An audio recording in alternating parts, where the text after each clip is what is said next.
Kelly, Kelly, Kelly. I saw your eyes go up in your head, just like counting the music, I guess. I'm always, as soon as I hit record, I'm just like playing it in my head. So I kind of know where we should start talking. Checks out. Another hot week. Another hot week. Although today was pretty nice. Yeah, yeah. We can't just talk about how we're gonna say it's so hot out there, ain't it? For like 4 months until November or whatever. Yes, I'm going to say that. I'm going to complain about it every single time. It has rung true. I think a couple of times since the last time we spoke that any attempt to cool things down just causes tornadoes. This is very true. I don't think we've gotten any around us specifically, but we did get a lot of great lightning and thunder last night. Yeah, and even there was some this morning. A little storm rolled through just south of us, and I could definitely hear it. Mm-hmm. And I even saw one pretty good lightning bolt in the daytime, so that was pretty cool. There's not a neighborhood, but like an area photographer named Jeff, I believe Cohen, and he goes to the Ren Fair that's around here, the Sherwood Forest, takes photos of that. It's always about town, taking photos, drone footage even, of beautiful sunsets, and he's got a pretty cool telescope set up so that he'll get the planets, he'll get the International Space Station. This morning I saw that he posted one of a really great lightning sprawl across the sky, presumably in front of his house, or he's just taking pictures of somebody's house. But yeah, good lightning last night. Heck yeah, I love me a good storm. They always seem to miss me. I just don't understand. Like, I feel like I have a force field up around me. Like, I've watched the radar all the time when storms are supposed to be coming in. They're coming in, bearing right down on us, and then all of a sudden they'll just split in half and just go around me and then reconvene on the other side. I think we looked at that last year, and there's something about cities and concrete and heat. Yeah, but the more I've been thinking about it and looking at it lately, like, these storms are hitting, like, downtown Austin. But they're missing here. Well, downtown's got that river. They consciously want green spaces down there, and we're in suburbia where it's more concrete. Sorry about it, bud. Yeah. The more I think about it, the only redeeming thing about living in Texas now is my family and friends. Oh my goodness. Like, there's nothing about Texas that I really enjoy anymore.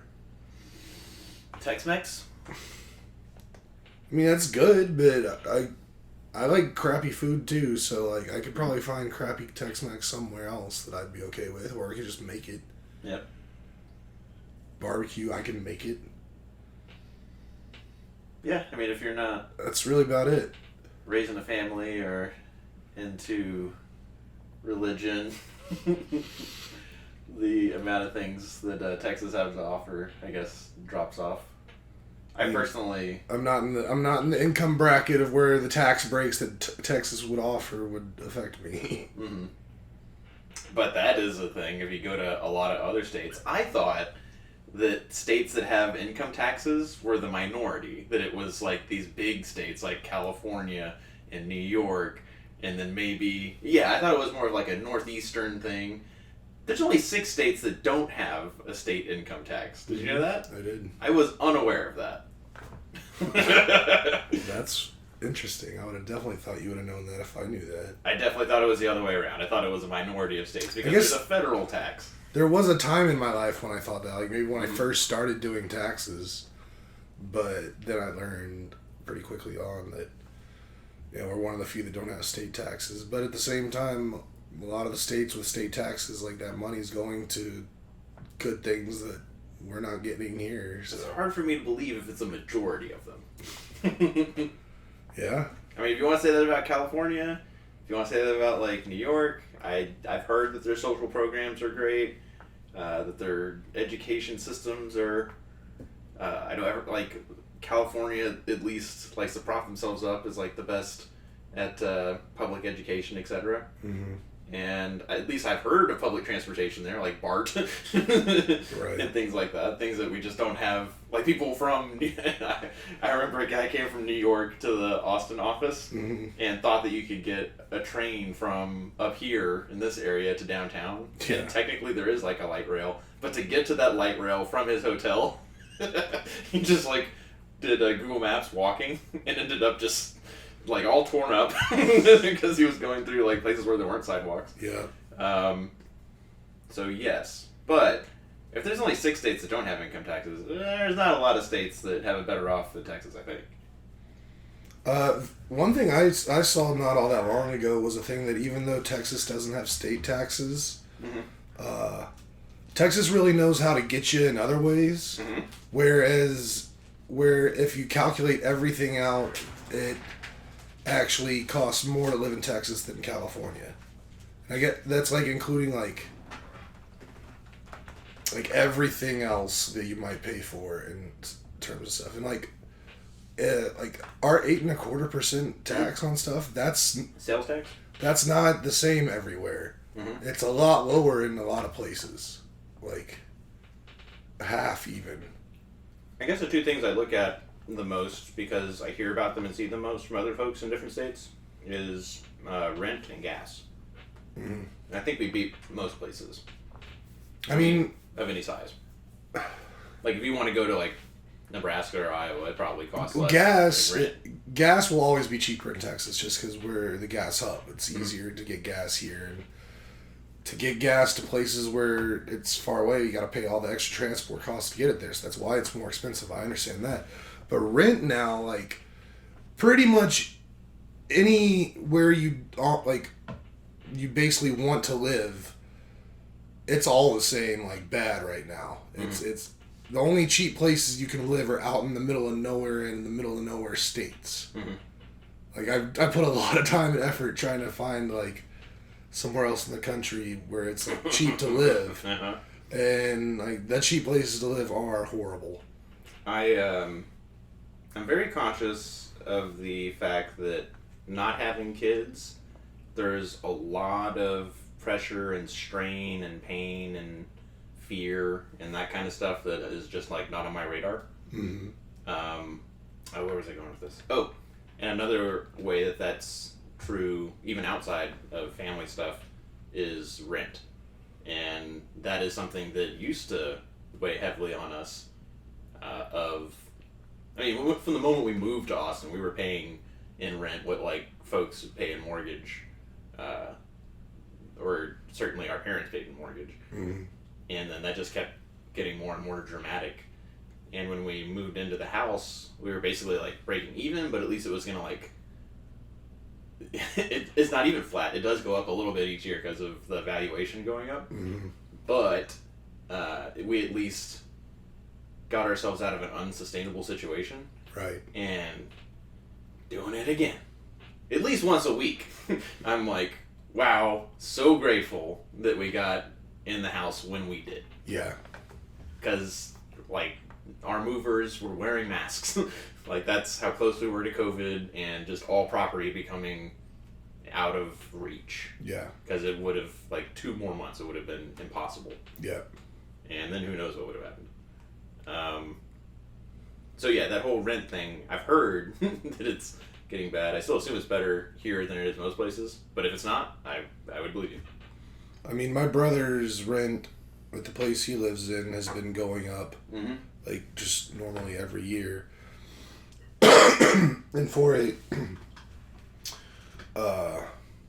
1 bedroom, 1 bath, 800 square feet, 650, I don't know, not very big. Like maybe this is about the size of his bedroom. His living room's probably about the size of the music area. Bathroom's same size as a bathroom, and then he has a really small, tiny kitchen, and that's it. So like small, and that's, I think he's up to like $1,450 a month, and it's not a nice complex. Like, it's not horrible, but he absolutely hates it because he likes to live a nicer lifestyle than a lot of people really care too much about, but it's not not a nice apartment. It stresses me out, man. I feel you. When we moved out here, so for the listener, Ash and I moved out here from Houston in 2011, like right before I deployed in 2012, and I want to say 1250 for a 2-bedroom, 1080 square foot, and a great apartment complex in a great part of Austin, like right at the, like 15 minutes from downtown, like really close to Zilker, really close to the Greenbelt. You can go in one direction and be in Sunset Valley, where the people in Austin like know what that is, and you can go in the other direction and be in Bee Cave, like at the same amount of time. 3 HEBs, or no, 2 HEBs, one up the hill, one down the hill. Where like the down the hill was where I would get my empanadas, and then up the hill had the salmon and the nice stuff. That's the nice HEB, that uphill one. Yeah. So great location, great amenities, great community, great everything. 1250, and then by the time we moved out, it was like 1550. So like $300 over 2011 to 2020. It's not bad, but those first few years we were still coming out of like recession and all that. Yeah. Like sequestration had happened, and the rent was like, it never happens in Austin. It was just like flat for like 3 years. And then it went up by like $50, and then when we left, it was going up like $100. And we were like, all right. I can't imagine that apartment you had going for any less than $2,200 a month right now. Yeah. Let's find out. Let's see if we can find out. Okay. We can keep talking while I do this, but Hudson Marymount, I don't think it's a big deal to say where we used to live. yeah, I know. But yeah, listener, if you're thinking about moving out to Austin, that southwest piece of the city, where it's right on the edge of the hill country, but you can take a road called Southwest Parkway, 3 lanes. You shouldn't, but you could speed down it, and then when it pops out on the Mopac, you're basically like right there at Zilker. Those were great times. Yeah, I liked living there. And what do you got? Do they have prices on them even? Yeah, it looks like the one you were in is starting at $1,949. Yeah. So that's probably 3rd floor or top floor. $1,950. And then I'm sure if you want like a carport, if you want, if you have any dogs, yeah, you can get above $2,000 real quick. Stressful. I don't know what we're gonna do. Like, we're gonna turn into Hunger Games in 5-10 years if it just keeps going like this, because no one will be able to afford anything. So this kind of segues into the thing that I came ready to talk about, which was my Father's Day adventure to Houston. Oh, I thought you were talking about the other thing, but continue. Well, I guess it's all related. Father's Day was Sunday. I went to see my dad. My dad walks Monday through Friday at some obscenely early hour, but on the weekends he starts his walk around 8, which meant it was doable for me to wake up and drive out there. And those long, wax poetic, wax philosophical conversations with my dad, they're like crack to me. I love that stuff.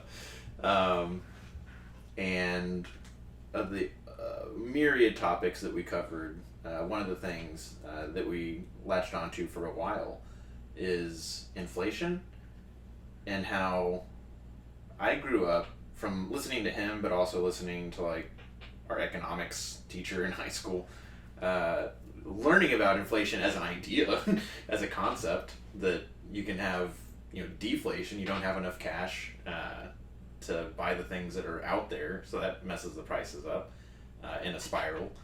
But then what most people are used to is inflation. There's too much cash, and that means like the prices keep rising because nobody's sure how to settle that. So the Federal Reserve can increase interest rates, which presumably cools those things down. And even in the last year, when we've been increasing all these interest rates over and over and over again, it seems like the regular consumer is always the loser. Absolutely. Yeah, and that the way the Federal Reserve thinks of it is we need to touch the face of recession. We need to be in its shadow, so that everybody's scared of it, so that prices can flatline instead of keep going up, and then the Federal Reserve is happy. But until everybody's right on the brink of the thing falling apart, we just got to keep making things worse for everybody until we get to that point. It's all right, that's an economic model, whatever. But up until COVID, our entire adult lives, we've seen nothing but just the printing of money. Since 2001, since the global war on terror, it's been, we're going to set the interest rates as low as possible, and we're just going to print money, print money, print money. In one administration after another, both parties have found something to spend incredible sums of money on, to the point where our national debt is, I think this is the real number. I think it's $31 trillion, which we've talked about before. We also grew up in an era where there was a movie called Blank Check, where $1 million did so much. And then we raced past this era where $1 billion was a lot, and now we're in this era where $1 trillion is a lot. And that's not the same as... it's orders of magnitude. Yeah. When you see if you had $1 every second, how long would it take you to get to $1 billion? When you see those sorts of graphs and all that, you're like, oh, $1 trillion is insane. And we've got many trillions of money that's just been printed and out the door or whatever. And I told him how different that was for, he being 21, 22 years, older than me, than us, and how he was an adult in the 80s and lived through the 70s and Jimmy Carter, and inflation was a really real thing. It's well, we can't spend on this, that, and the other, because it will... They thought of it in terms of direct cause and effect, and that if you spend all this money, you will drive prices up everywhere. And that is alien to us until the last 2 years, basically. And there's still, even now, debate over, did we get inflation because of COVID relief and that money? If you look at how much money was spent on COVID versus 20 years of the war on terror, it's as much, if not more, which is mind-boggling. But maybe if you put that much money in that fast, you will cause inflation. But there's still a lot of people who say, no, the reason there's inflation is because gas and supply and demand and supply chain, and that it's not a money, currency, too much cash in the economy thing, that it's just temporary stuff. That there's too many dollars facing too few goods. But it's not that the goods aren't out there, it's just the goods are in shipping containers, waiting to get into the economy because of COVID and not having enough workers to man the cranes and all that. But just different worlds that we've lived in. Yeah, that was just a segment of conversation. We walked for 5.2 miles over, I don't know, an hour, maybe an hour and a half. Yeah. And that was fun. Yeah. Inflation's bad. I mean, and to me, just someone on the outside who doesn't, know economics very well or anything. I'm not an economist. I mean, you know more than I do, I'm sure, but for me, it looks pretty simple to me that it's inflation is a majority just corporate greed right now. The only thing keeping up with interest rates are executive pay rates and bonuses and everything. The people at the top are just getting paid more and more money that they just don't need and they didn't earn really, and they're just solely America used to be let's produce a good product and make it to where it's affordable for people so people can live good lives. Now it's make the product as cheap as you absolutely can, but we're still going to raise the price on you because we need more profits, because if you're not quarter over quarter improving your profits, then you're failing in today's business world. Whereas in just breaking even and doing well is not enough. Or not breaking even, but making a certain profit, It's just that want of more and more and more, and now we're getting these mega rich people, like the handful of people that have more money than like 90% of the world. It's all just going to the wrong places, and it's just corporate greed. Like, my brother and I were just talking the other day about just like fast food prices and how fast food prices across the board have basically doubled in the last like 15 to 20 years. But all the quality is going down. And that's the same with everything. Everything out there. And it's all about the bottom line for those businesses. And there's just not enough regulations in place to keep them from doing that, from paying their people slave wages, basically, and not giving them the right benefits, because they don't have to. And, I mean, we used to have that as a country. Like, we used to have a high school graduate could go and get a job and be able to afford for a family of 4, have a good car, the house big enough for everybody, and can go on a yearly vacation with one person working in the household. Like, that was a real thing. We had that as a country. But then stuff started happening, and they kept figuring out, like, that they could exploit certain situations. And then the gas crisis of the 70s or whatever really hit. And that was the real, I think, start of the whole thing. And then when they brought in the stupid ass fucking Reaganomics, like, that was really when the capitalism thing was just like, okay, this is what we're going to hide behind, and this is going to make all of us special people rich, and everybody just fuck them.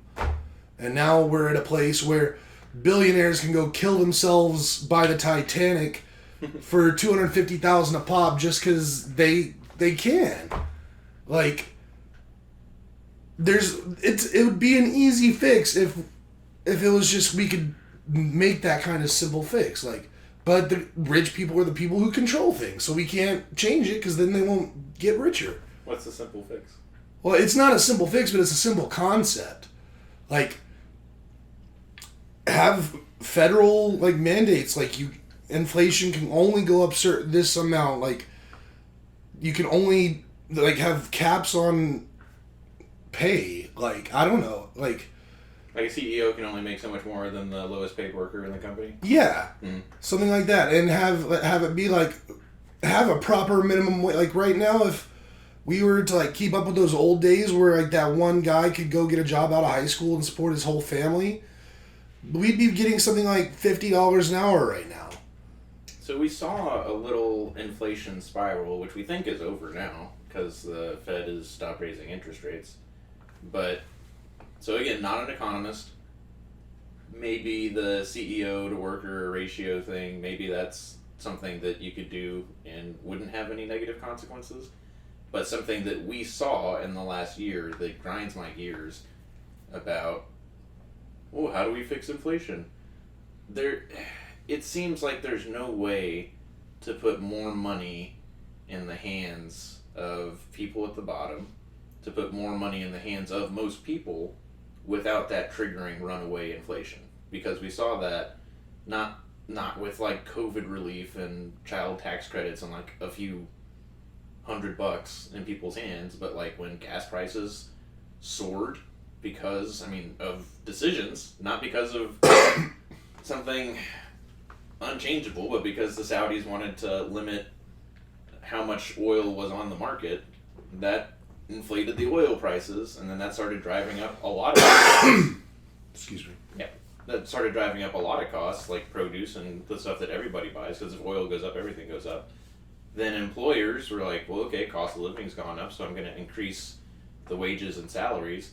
And that was what started triggering runaway inflation. It was like, oh, there's all this more money in people's hands, well then let's raise the price of this, that, and the other. And that's what started the interest rate increases at the Federal Reserve. It was like, okay, we're seeing like just all the prices increase, the wages are going up. That's what's frustrating me, is like there doesn't seem to be any way to increase wages and salaries for most people without that in turn triggering inflation and the Fed doing that thing of we got to move ourselves closer to recession, we got to cool down the economy, people are making too much money. That's frustrating. I mean, yeah, it's a completely flawed system. It's absolutely ridiculous, and it just. But if the solution is that's where we're like in a cat and or in a chicken and egg of put empower the or not empower but like compensate the employee more, but then that hurts the economy, and then you hurt the employee to fix the economy. It's just, yeah, I mean, you call it a flawed system. I think the last year has been pretty frustrating in that sense of there's no way to... Here's my big fear. Of the last 20 years of all that money printed,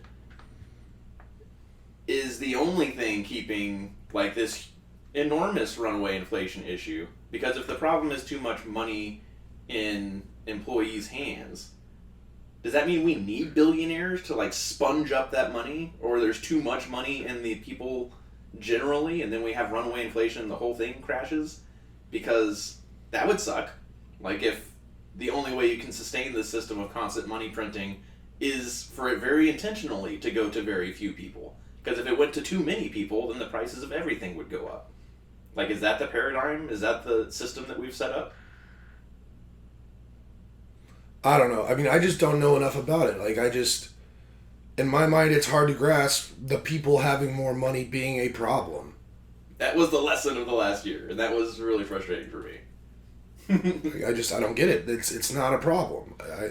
You don't raise the prices if people have more money. Like that goes into what you were talking about, corporate greed.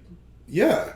And there is, like, I think it is around the Reagan time that people started thinking, like, infinite growth is the model. Yeah, they're all coked up in their oversized suits and just like, yeah, more. Well, that's not... You can't have infinite growth on a finite planet, I don't think. That's what they're banking on. That was a great chat with Papa. Pardon me. I know one of the things that he told me that I thought were interesting, because again, this like inflation thing is so alien to us as adults, is that as inflation happened in his lifetime, it wasn't a gradual thing at all. It was always incident based. It was always there was a thing that happened that spiked the prices, and then if the thing is short enough, the prices can go back down. But if it goes any amount of time, and back then I think any amount of time was months. Now it's probably any amount of time is like a week. Yeah. The prices will not go back down, or if they go down, it is negligible to the amount that they increased. So that when you look at what gas cost in the 70s versus what it costs now, it wasn't a gradual line at all. It spiked and then maybe went down a little, and then there's different things that happen that cause it to spike. So I thought that was neat, because it is... I would think it would be easy to think that these things happen gradually, but like with the example of OPEC and the Saudis saying we need to cut the supply so that the price doesn't go too low, that was a decision. And there's these events and decisions that happen that cause spikes that just never go back down. This has been the most depressing episode of this show so far. We talked about something before this that was depressing. Oh, yeah, the rent.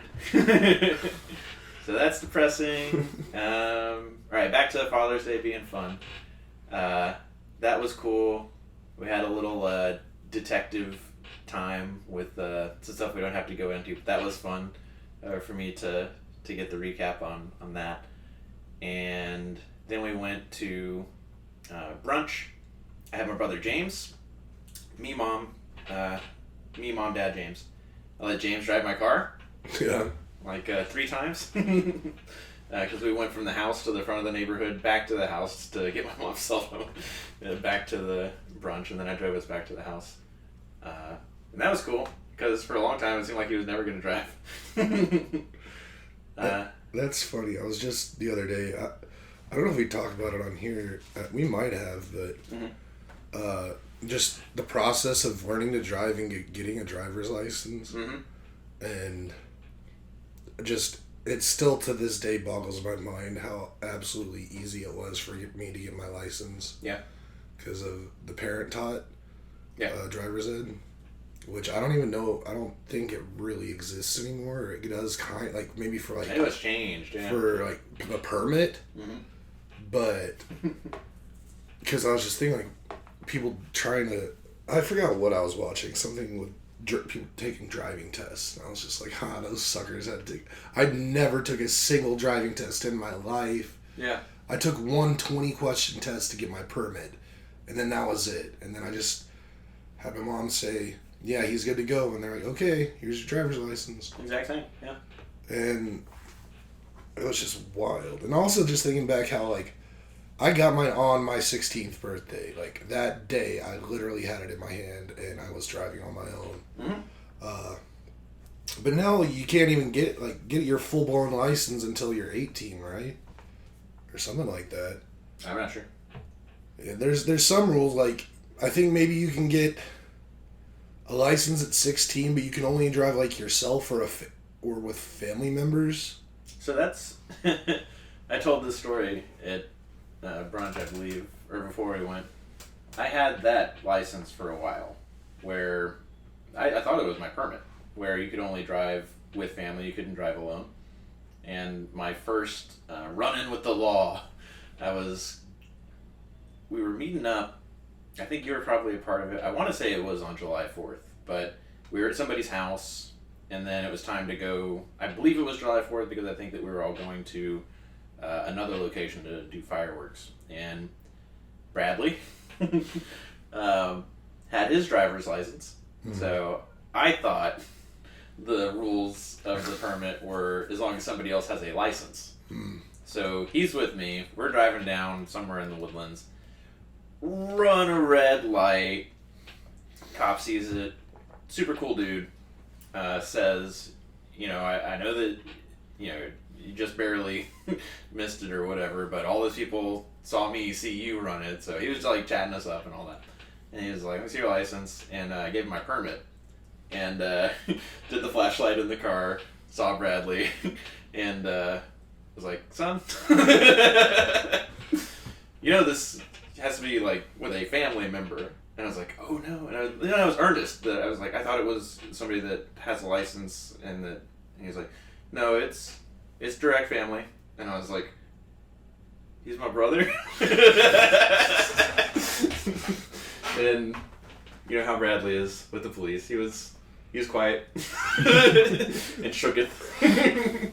But the cop was cool and just sent us on our way. I was like, "Well, now you know, don't do that again." And for the listener, I am a white presenting person and Bradley is a black presenting person.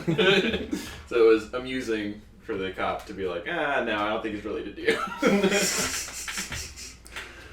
Oh man, that's wild. Yeah, I had that license. When did you get your license? I was 18 when I got it. I don't think I started trying to get my license until I was 17. In large part because I had so many wonderful friends like you were driving me around. Yeah, I don't know. I had to have it on the first day. I feel you. I mean, I'd been driving well before that, and I needed it, so I got away with driving too many times before I had a license, which is ridiculous because they're all supervised by like my dad. Like he knew I was doing it. He told me to do it. But like the earliest I remember driving a car by myself on public roads, like with speed limits of up to 50. 12? Like that's real early. Yeah. So, but you were probably like 5'9" when you were 12, right? Yeah, I was not. I was always big for my age, so probably could have passed if I had to, but yeah, I mean, it was all because my dad owned a used car dealership, so I was around cars all the time. Like, even as early as like 6 or 7, I was like driving cars around in his dealership and like moving them and parking them and stuff. And like the very first cars I was ever even allowed to touch were stick shifts because like my dad was all about you need to know how to drive a stick before you can drive automatic. Nice. So you could kind of say like I'm like the Vin Diesel of the group. I'm like really the driver. Checks out, yeah. It's all coming together. It all adds up.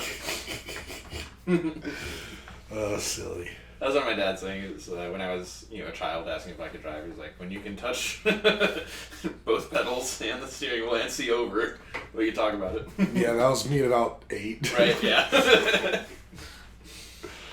Good times. Yeah.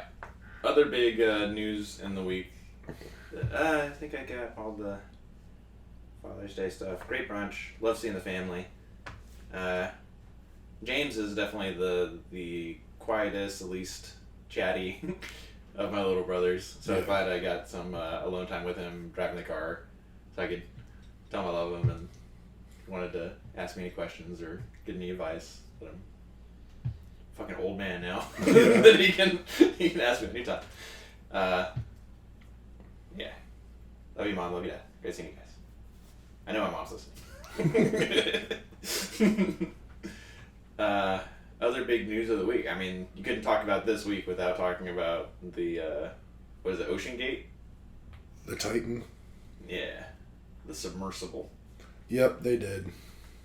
They did go dead. R.I.P. That, I think, is the biggest, most visible, most largely participated in episode of Schadenfreude ever. The memes were plentiful. And yeah, seriously, I think this will be documented as millions of people participating in having fun at the misfortune, the deaths of these people who I think a lot of us thought maybe they were conserving oxygen and just huddled together trying to wait it out. No, they got crunched. Yep. I mean, that's when things went wrong. That's the best case scenario for them. I think so. Yeah. Like by far, like suffocating to the smell of your own shit and piss. Like, all right, damn. I mean, that's what do you think? They were in there for a long time. There's a toilet. The thing was the size of a phone booth. Like, I don't think hypoxia is the worst way to go. I think it's up there. Okay.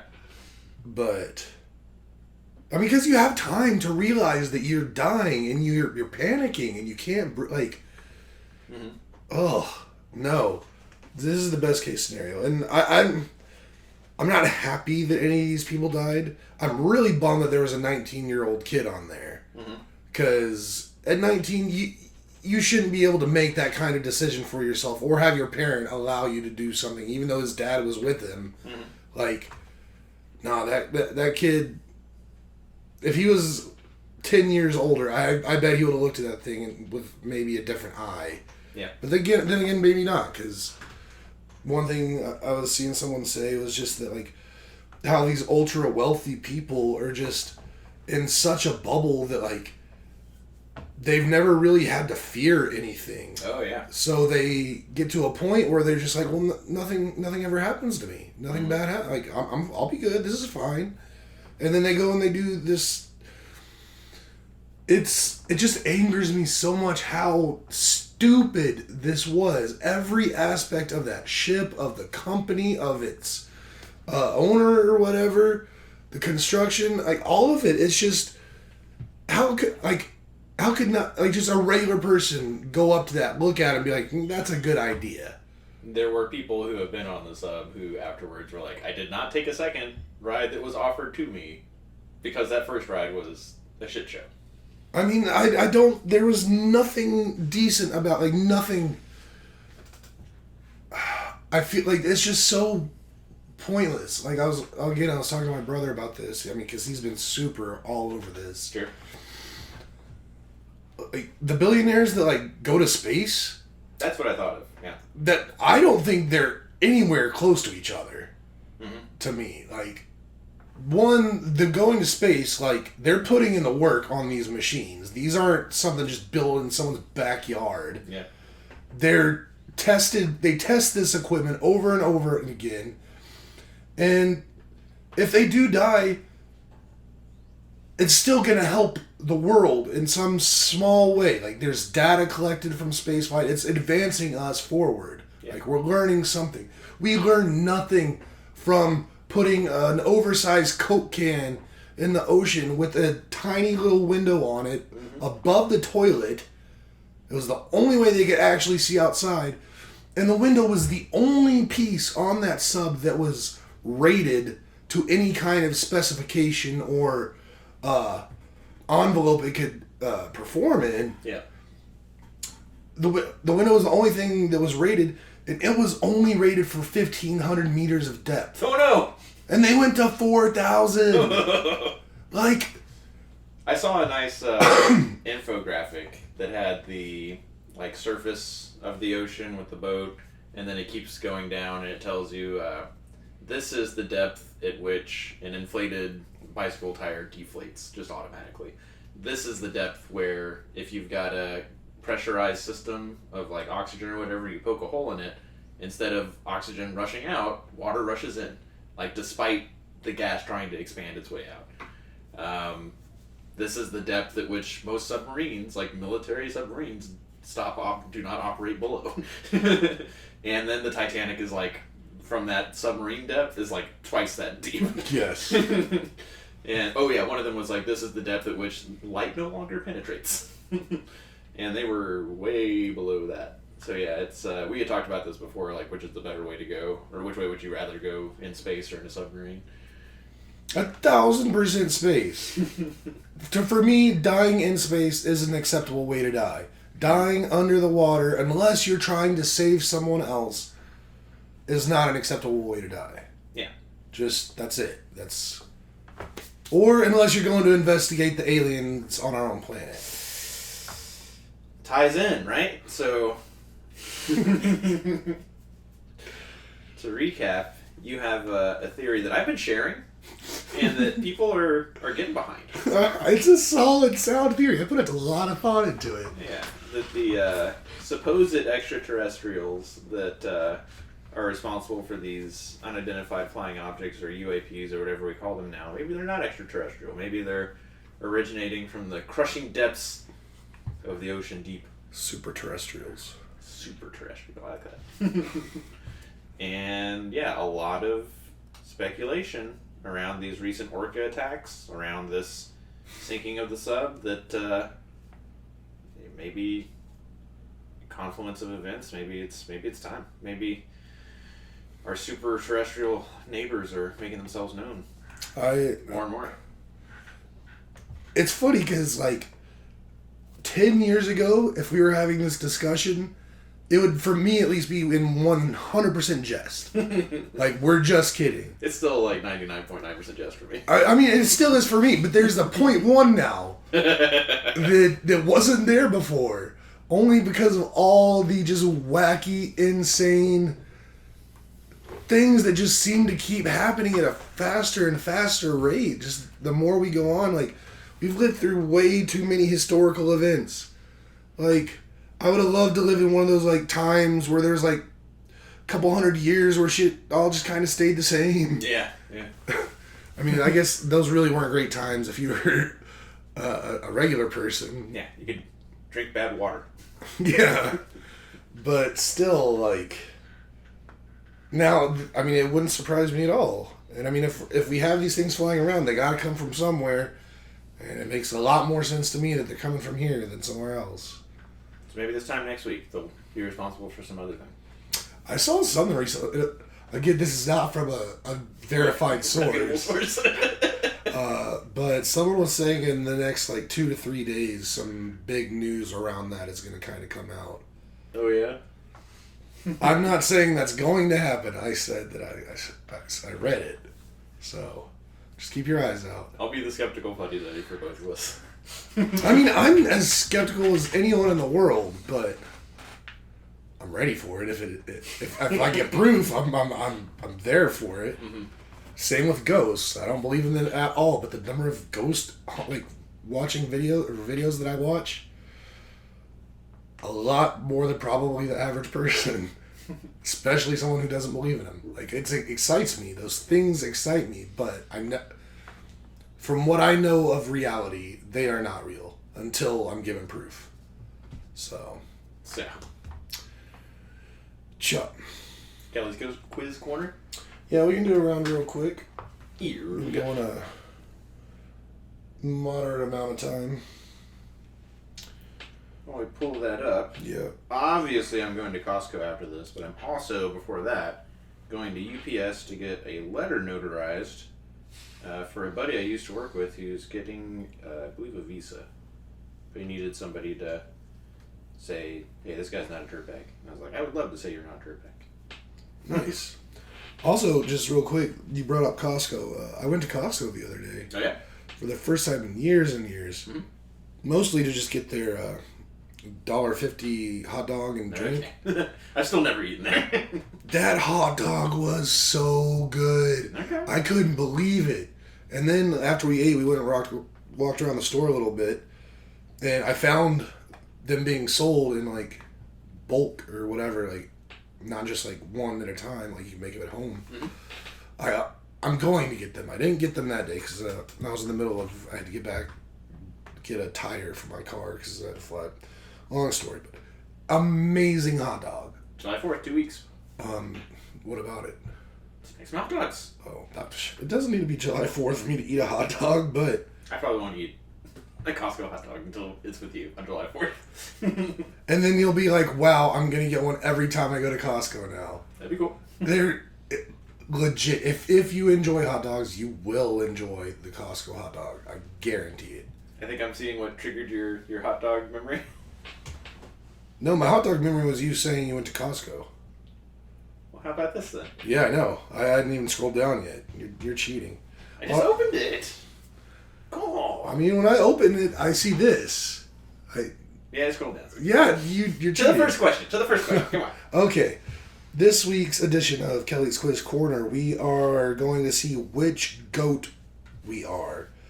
They've included all the undisputed goats from the best sports. Nice. So we're going to answer some questions and we'll see what goat we are. If I'm not Tom Brady, I'm going to be upset. Question 1. What is your favorite food? Options: hot dogs, salad, steak, chicken nuggies. Ooh. I mean, now I'm a little primed to say hot dog because I thought of all the amazing hot dogs I've eaten. I mean, how do you not say steak? That's what I'm thinking. I mean, if pizza was on there, I'd pick pizza. But, I mean, if steak's on there, I'm going to go steak. I'm going to go with hot dogs. Because steak should be, in my opinion, should be all the same. Like, it should all be perfect. There's a right way to do it. Whereas hot dogs, there's a lot of variety of hot dogs. Sometimes I want different. I mean, there's tons of different types of steaks and that's fair. preparations. But, yeah. Anyway, question 2. What is your favorite color? Blue, red, black, or green? I'm absolutely a green person. Yeah, I put blue, but the answers are really purple or orange. Yeah. Ugh. Orange is the worst color. Love it. I hate it. Orange Ranger doesn't exist. That was something I invented. Alright, question 3. What is your favorite hobby? Golf, baseball, music, reading. I mean, earlier in my life I would have said baseball. And now I don't really read that much.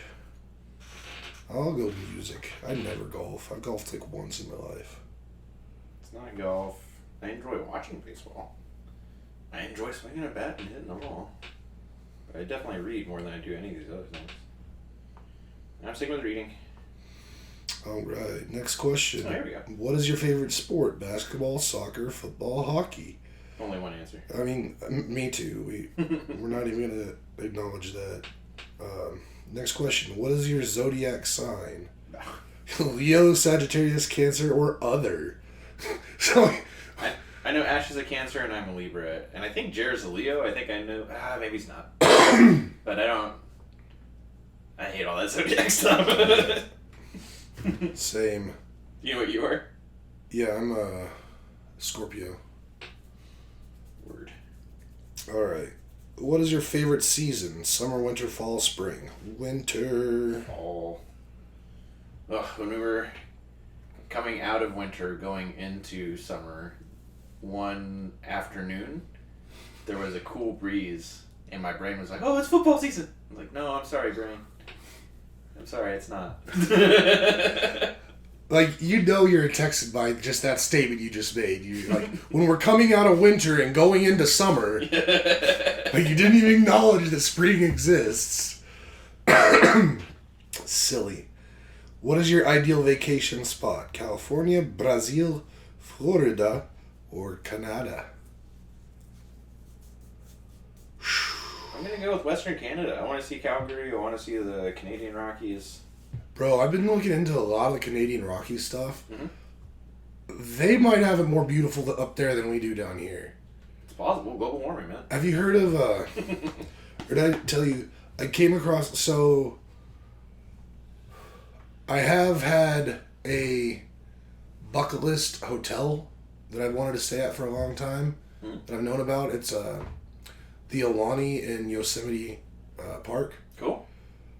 I found a second one that I probably would like to stay at more than the Alani in Yosemite.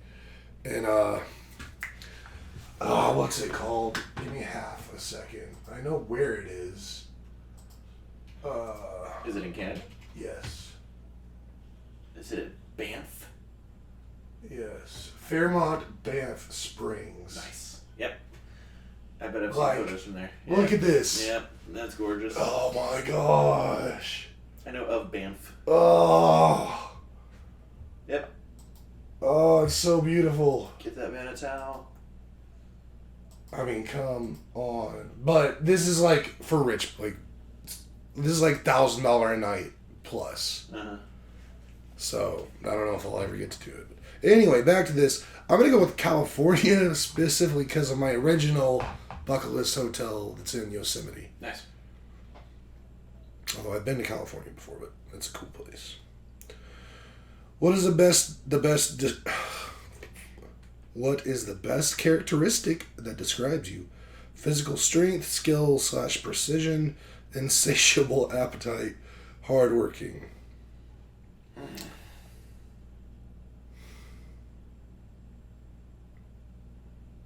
We're both like, these are all positive things.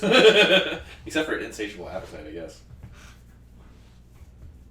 I think most people would say I'm hardworking, but I don't feel like I'm hardworking enough often. I mean, that's the thing. I don't really feel like I'm any of these things. I'm really not that strong. I'm not that skilled or precise about anything. I'm really not that hardworking. I'm going skill precision. If someone was to look at me, they'd probably think I've got an insatiable appetite. But that's really not that true. We'll go with that anyway. It's the closest. Oh, snap. Who do you got? Who do you got? It's not who I wanted, but I'm okay with it. Mm-hmm. I got LeBron James. I would have been happy with that. I got Tom Brady. Motherfucker. If you don't believe in yourself, why is anyone else going to believe in you? I like that. He looks happy. Mine says, you can't be afraid to fail. It's the only way you succeed. You're not going to succeed all the time, and I know that. That doesn't really relate to me. I'm super scared of failure. That sounds way more like me. I'm like, fail a bunch. All right. Well, that was this week's edition of Kelly's Quiz Corner. Alright, so we stressed ourselves out a lot, and then I think we had some fun talking about aliens. Yeah. We got to quiz it. Yeah. 53 minutes. It's way too long. Yeah, and everybody left way before the decent stuff. Like, all the depressing stuff. It's just like... Yeah. We got to work on that. But, all right, that's all I got. You got anything? No, I'm going to go to Costco and help a buddy out. Alrighty. Well, thanks everybody for listening. If you made it this far, don't forget to like, subscribe, hit the notification bell, and leave a comment. I'm adding that to the list of things to do now. 100% of comments will be responded to. Unless they're trolls or bots, which we've had those before that I've had to remove. I'll probably still comment on it. Alright, love you all. Peace out. Peace.